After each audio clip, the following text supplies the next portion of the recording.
નમસ્કાર. આખા દેશમાં અત્યારે એક જ વાતની ચિંતા છે. રાંધણ ગેસ એટલે કે આપણા એલપીજી સિલિન્ડરની અછત. આ એવી સમસ્યા છે જેની સીધી અસર દેશના કરોડો ઘરો પર પડી રહી છે. ચાલો આજે આ સંકટને જરા ઊંડાણથી સમજીએ.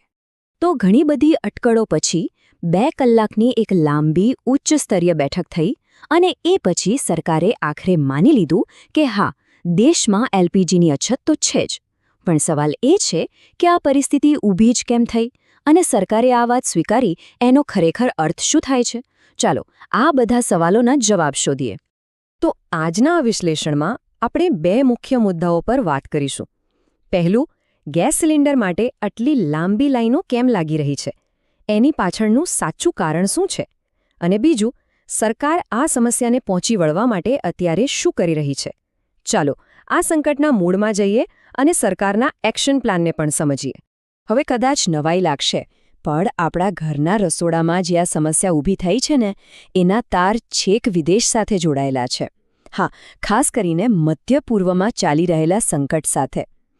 ચાલો જોઈએ કે આખી વાત છે શું. તો આ બધી ઘટનાઓની શરૂઆત થઈ 28 ફેબ્રુઆરી 2026ના રોજ. આ દિવસે અમેરિકા અને ઇઝરાયેલે મળીને એક લશ્કરી ઓપરેશન શરૂ કર્યું, જેનું નામ હતું ઓપરેશન એપિક ફ્યુરી. એમનું નિશાન હતું ઈરાન. હવે જ્યારે આ ઓપરેશન શરૂ થયું ત્યારે કોઈને અંદાજ પણ નહોતો કે આની અસર હજારો કિલોમીટર દૂર ભારતના ઘરો સુધી પહોંચશે. પણ થયું એવું જ, અને આ એક જ ઘટનાએ આખું વૈશ્વિક સમીકરણ બદલી નાખ્યું. હવે આ સંઘર્ષની સૌથી મોટી અસર પડી હોર્મુઝની સ્ટ્રેટ પર. આ શું છે? તો સમજો કે આ દુનિયાના તેલ અને ગેસના વેપાર માટેનો એક સુપર હાઇવે છે. એક સાંકડો દરિયાઈ રસ્તો જે પર્શિયન ગલ્ફને અરબી સમુદ્ર સાથે જોડે છે. દુનિયાભરના મોટાભાગના તેલ અને ગેસના જહાજો અહીંથી જ પસાર થાય છે. અને યુદ્ધના કારણે હવે આ જ હાઇવે અસુરક્ષિત થઈ ગયો છે, જાણે કે એના પર એક મોટો ટ્રાફિક જામ લાગી ગયો હોય. તો આ હોર્મુઝની સ્ટ્રેટ આપણા માટે કેટલી મહત્વની છે? આ આંકડા જુઓ એટલે તરત સમજાઈ જશે. ભારત જે એલપીજી ગેસ આયાત કરે છે, એમાંથી લગભગ 80થી 85% ગેસ આ એક જ રસ્તા પરથી આવે છે. ચોંકાવનારું છે નહીં? મતલબ કે આપણી ઊર્જાની નસ આ સાંકડા દરિયાઈ માર્ગ સાથે જોડાયેલી છે. અને વાત ખાલી એ રસ્તાની નથી. જરા આ ચાર્ટ પર નજર કરો. આપણી કુલ એલપીજીની જરૂરિયાતમાંથી 60% કરતાં પણ વધુ હિસ્સો આપણે આયાત કરીએ છીએ. મતલબ કે આપણે બહારના દેશો પર ખૂબ નિર્ભર છીએ. અને એટલે જ જ્યારે હજારો કિલોમીટર દૂર મધ્ય પૂર્વમાં કોઈ ગડબડ થાય તો એની સીધી અસર આપણા રસોડાના બજેટ અને સિલિન્ડરની લાઇન પર દેખાય છે. સારું, તો આ તો થઈ સમસ્યાની વાત. પણ હવે સવાલ એ થાય કે સરકાર આ પરિસ્થિતિને સંભાળવા માટે શું કરી રહી છે? ચાલો હવે સરકારના એક્શન પ્લાન પર એક નજર કરીએ.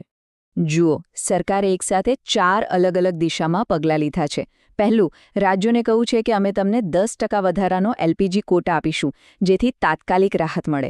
બીજું, લોકોને પીએનજી એટલે કે પાઇપલાઇનવાળા ગેસ તરફ વળવા માટે પ્રોત્સાહિત કરી રહી છે.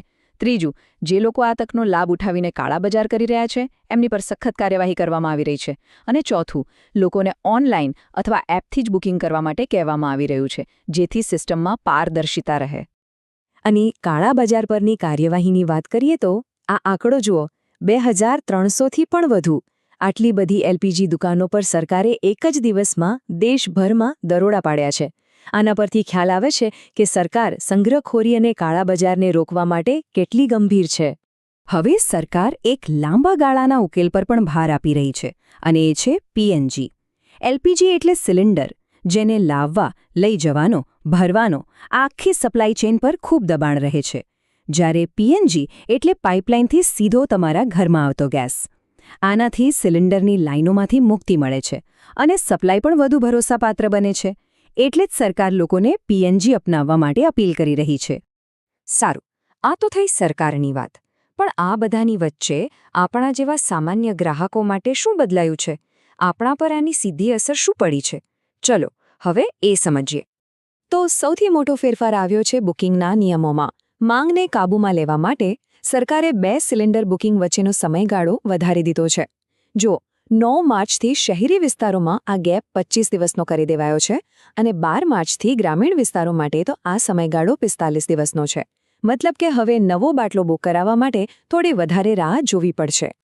હવે આ બધી ચિંતાઓની વચ્ચે એક અફવાએ પણ જોર પકડ્યો છે, જેનાથી લોકોમાં ઘણો ગભરાટ ફેલાયો છે.